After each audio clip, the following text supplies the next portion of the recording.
I'm Ben Pugh, and you're listening to Impact Parenting with Perspective.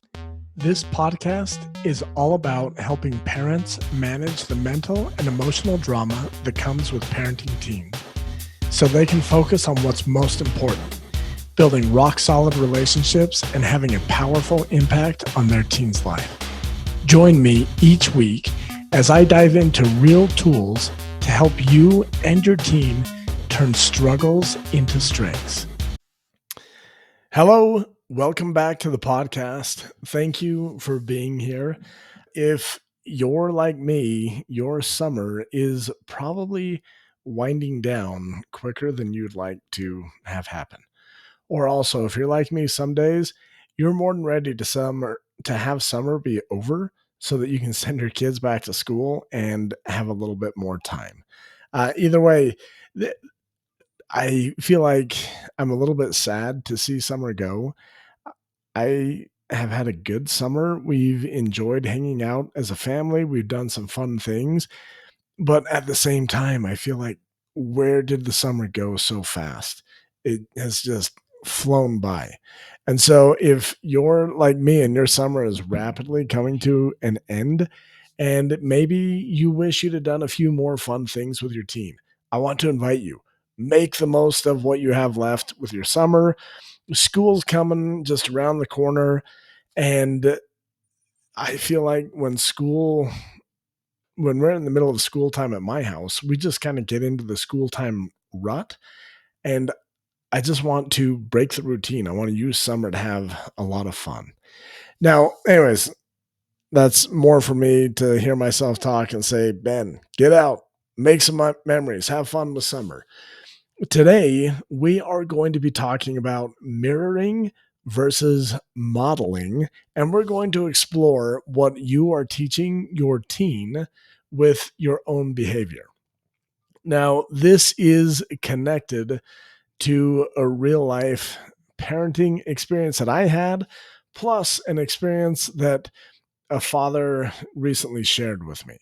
So, the first thing, before we dive into all of this, I want you to take a minute and I want you to explore, have you ever found yourself yelling at your teen because they were yelling at you?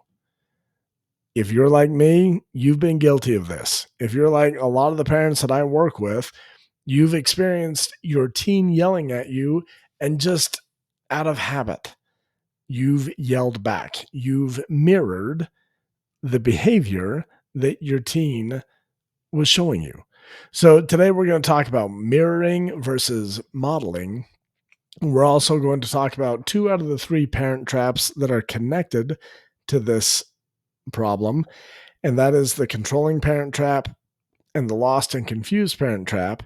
And just like always, when we talk about parent traps, I am going to give you the secret for how to get out of those parent traps. And when it comes to mirroring your teenager, there is a super powerful trick to get out of the trap of mirroring your teen, and that's modeling. And I'll teach you how to do that here in a minute. So let's talk about this story from this dad who is dealing with a very angry teenager. The teen and the dad and the mom were having this big disagreement about choices the teen was making, lifestyle choices, actions that and behaviors that the teen was engaging in. And the teen was very angry. Like, he was yelling at the parents, he's making accusations, name calling, like he was saying some very hurtful things, just trying to hurt their feelings. And I know if you've been a parent of a teenager for very long, you've probably experienced something very much like this. And he was saying mean, rude, cruel things. He was trying to hurt his parents' feelings so that they would change their behavior. He's trying to change how his parents feel so that they'll feel bad and they'll loosen up, or they'll go back on the decision that they made. Now, the parents, like, in the face of being called all these horrible names and being yelled at, they responded by yelling back. and defending themselves and even accusing this teenager of certain things. They're trying to now make him feel bad so that he'll stop behaving this way, so that he will change his behavior. Now, these parents were stuck. That's not even a word. These parents were stuck in mirroring their teenager. And this makes sense. Human beings are herd animals.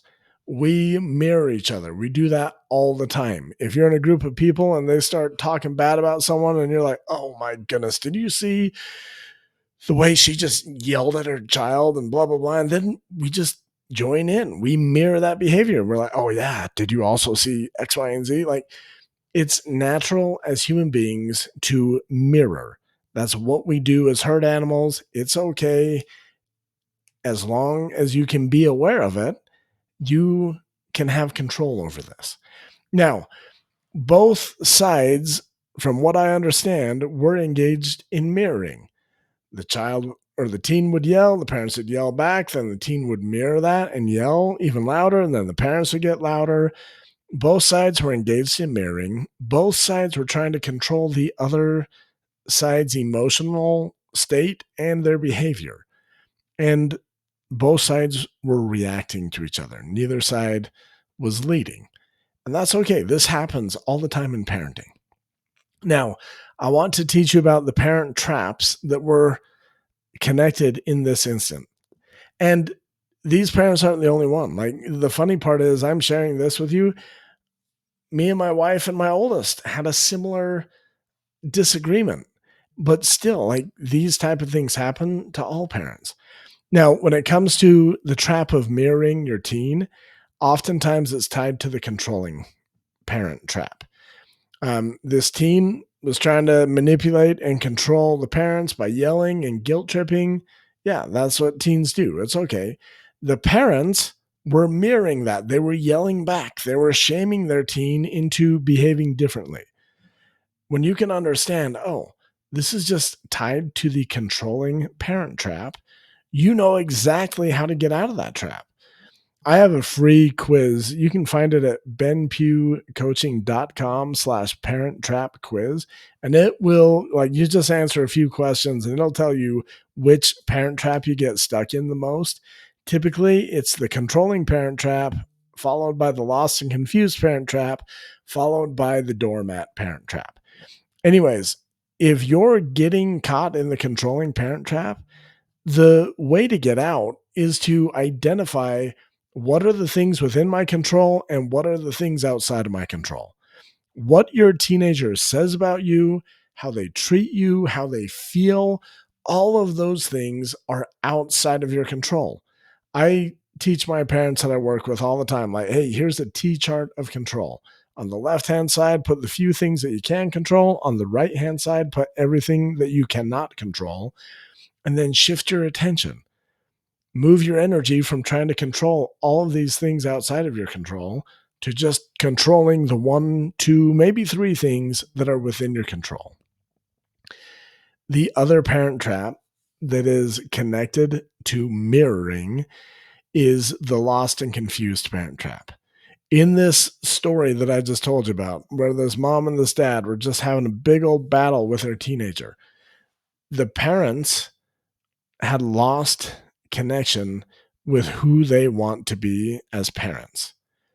I guarantee you, they don't want to be the kind of parents who just yell, call names, and say mean things. I haven't met a single parent that's like, no, I think that's cool. That's who I want to be. Usually, they're like, no, I want to be kind. I want to be respectful. But in the heat of the moment, they lost sight of being the parent of their dreams. They lost sight of who it was that they wanted to be. And when you forget your parenting identity, you don't have this compass, basically, to help you navigate these tough parenting moments. And your parenting identity, it's like a compass in the jungle to help you navigate, or maybe a beacon out in the distance that you're like, oh, that's where I want to go. In tough parenting moments, if you don't have a clear vision of who you want to be as a parent, you will mirror the chaos that's coming from your teen instead of modeling calm, intentional behavior. So, when it comes to getting lost in the lost and confused parent trap, really take some time to identify who you want to be as a parent and start practicing being the parent of your dreams. That will help you be more intentional in these tough parenting moments. So, when it comes to mirroring versus modeling, typically, as human beings, when we are mirroring people, we are reacting, we're being reactive. And in the case of these parents, they were trying to change their teen's behavior by matching the teen's emotional energy.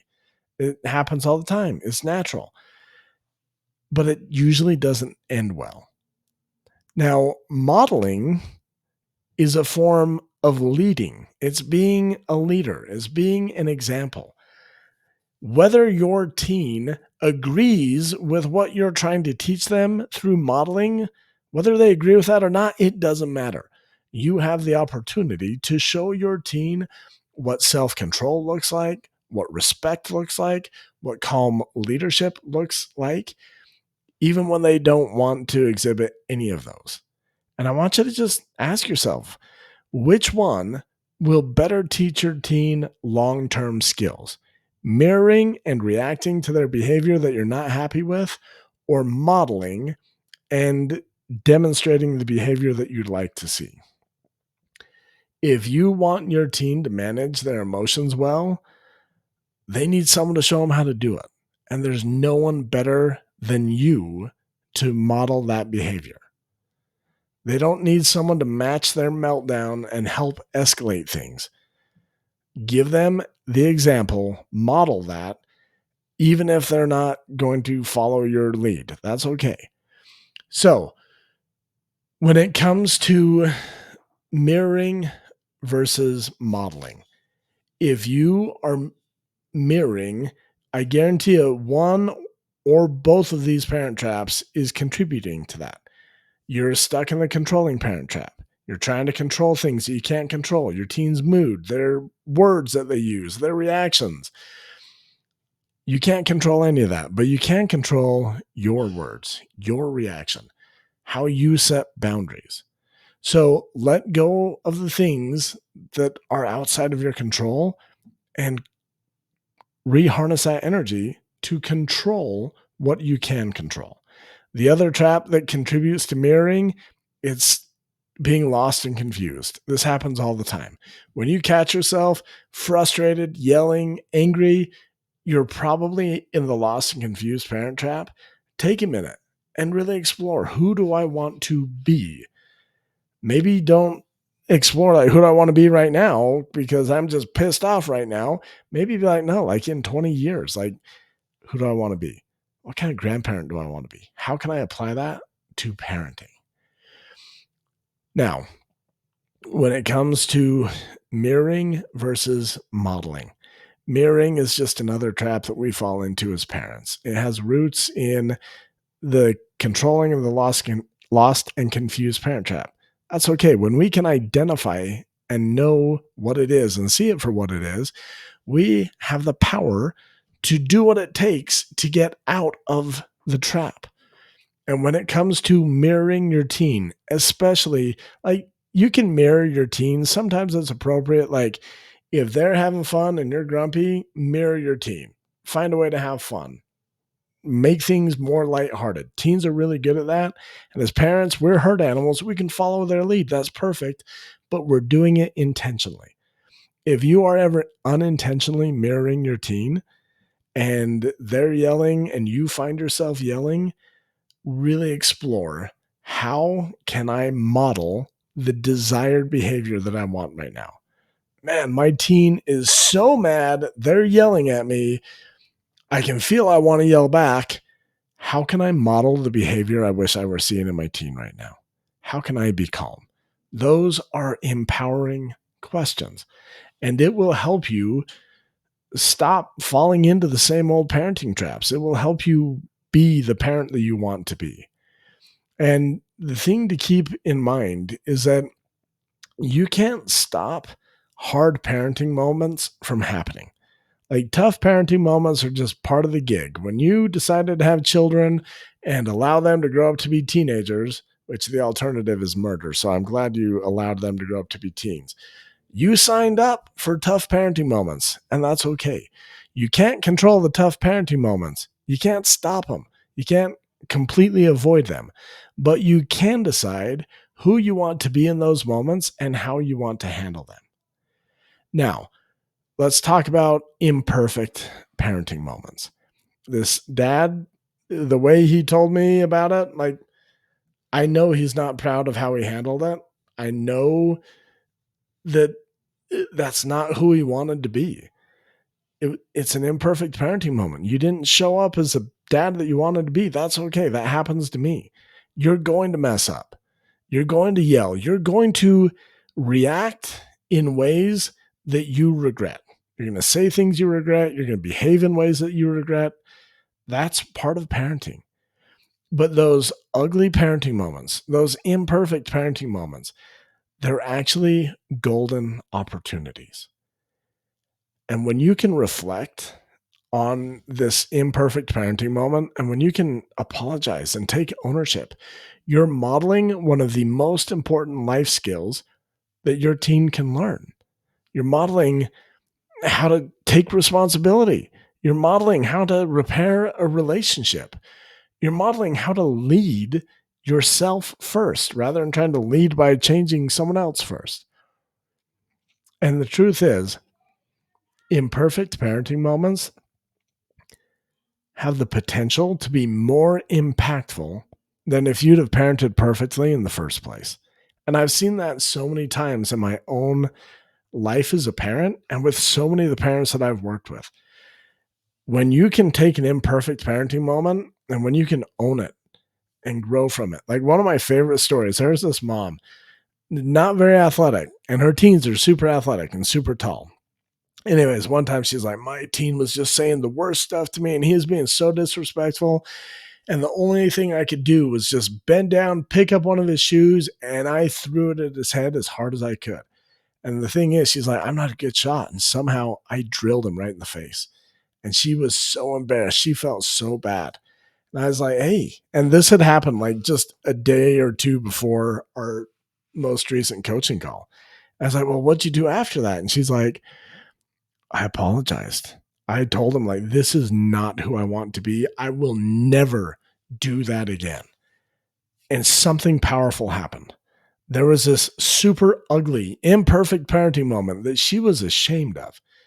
And yet that inspired her to completely change how she parented. Like that's when her growth with me as her coach really took place. Something changed in that imperfect parenting moment when she committed, I will never throw a shoe at my child again. I will never be that parent again. This is who I want to be. And something powerful happened with her child when she went and apologized. And she's like, I am so sorry. That is not who I want to be. I promise you that will never happen again. And then the teen started apologizing. And when she took responsibility, he started taking responsibility. You see, there's a powerful thing when it comes to mirroring and modeling. People are going to mirror other people because we're human beings. We're herd animals. That's just what we do. But when you can intentionally know this is the behavior I want to model, there's a pretty good chance that your teen will mirror the behavior that you are intentionally modeling. Now, it's not 100%. It's probably more like 50-50, maybe even worse. But if you are modeling the exact same behavior that your teen is showing you and they're yelling and you're yelling back, when you're mirroring that, you're actually modeling that behavior and your teen is more likely going to follow your lead and it's just going to get louder and louder and uglier and uglier. But when you can model intentionally, this is who I want to be. I'm going to be calm. I'm going to take responsibility. There's now a chance, even if it's a small chance, it's better than no chance at all. But there's a chance that your teen will follow your lead and behave similarly to how you're modeling for them. So I promise you, If you've had imperfect parenting moments, that doesn't disqualify you from being a good parent. That doesn't say, oh man, this mom doesn't even deserve to be a mom. No, when you have ugly, imperfect parenting moments, start seeing it for the opportunity that it is.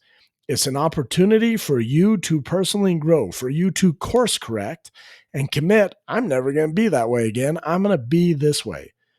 And it's also an opportunity for you to build a stronger connection with your teen and have a powerful impact on your teen's life. Now, I want to recap just super quickly. Mirroring is typically when you're trying to control someone else and you've lost sight of your parenting identity. That's okay, it happens. Modeling is how you get out of the trap of mirroring. And it's a powerful, powerful decision to be the parent that you want to be. And when you make mistakes and you have those imperfect and ugly parenting moments, that's okay. No one's keeping score. No one's saying, oh man, but they messed up this many times. No, all it takes is one time for you to be like, you know what? I will never do that again. That is not who I am. You will change and it will create an impact that your teen is going to feel. So the next time your teen blows up, I want to invite you, take a minute and explore, who do I want to be in the face of this chaos? What do I want to model instead of mirroring my teen's behavior? If you're like me and the parents that I work with, your teens are going to give you opportunities for you to work on this week. That's okay. Embrace the opportunities. I want you to realize that imperfect parenting moments are powerful stepping stones to help you be the parent of your dreams, and they're powerful tools for connection with your teen. Now, I know that summer is coming to an end. I have had a super busy summer. I didn't really offer a lot of one-on-one coaching slots. If you or your teen are interested in one-on-one coaching, I do have a few slots that I can make available. They are mainly daytime slots because I'm coaching high school football right now and my evenings are shot.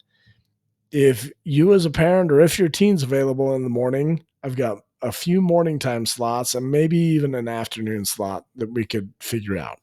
But if you think one-on-one coaching could help you, which I'd just say this, if you're having a hard time connecting with your teen, I know I can help you. If you get stuck mirroring your teen's rude, crappy behavior, I can help you. Go book a free consultation. You can go to benpughcoaching.com/mini. That is a completely free coaching call.